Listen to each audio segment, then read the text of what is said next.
Hello everyone, welcome to Sanmarga classes ದತ್ತಾಂಶಗಳ ಸಂಗ್ರಹಣೆ ಅಧ್ಯಾಯದ 15ನೇ ಪ್ರಶ್ನೆಯನ್ನ ಗಮನಿಸಿ.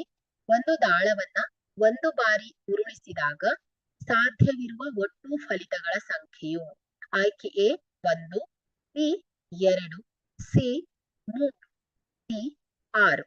ಓಕೆ, ಸೊ ಇಲ್ಲಿ ಒಂದು ದಾಳವನ್ನ ಗಮನಿಸಿದ್ರೆ, ಸೊ ಚಿತ್ರವನ್ನ ಗಮನಿಸಿ, 6 ಮುಖಗಳನ್ನ ಹೊಂದಿರುವಂತಹ ಘನಾಕೃತಿ ಅಲ್ವಾ. ಸೊ ಪ್ರತಿಯೊಂದು ಮುಖದ ಮೇಲೆ ಸೊ 1ರಿಂದ 6ರವರೆಗೆ ಚುಕ್ಕೆಗಳು ಅಥವಾ ಸಂಖ್ಯೆಗಳಿರುತ್ತೆ. ಓಕೆ, ಸೊ ಇಲ್ಲಿ ದಾಳಗಳ ಮುಖಗಳ ಮೇಲೆ 1, 2, 3, 4, 5, 6 ಸಂಖ್ಯೆಗಳಿರುತ್ತೆ ಅಥವಾ ಚುಕ್ಕೆಗಳ ರೀತಿಯಲ್ಲಿ ಕೊಟ್ಟಿರ್ತಾರೆ. ನೀವು ದಾಳವನ್ನ ಒಂದು ಬಾರಿ ಉರುಳಿಸಿದಾಗ 6 ಸಂಖ್ಯೆಗಳಲ್ಲಿ ಯಾವ್ದಾದ್ರು ಒಂದ್ ಸಂಖ್ಯೆ ಮೇಲ್ಭಾಗದಲ್ಲಿ ಬರುವ ಸಾಧ್ಯತೆ ಇರುತ್ತೆ.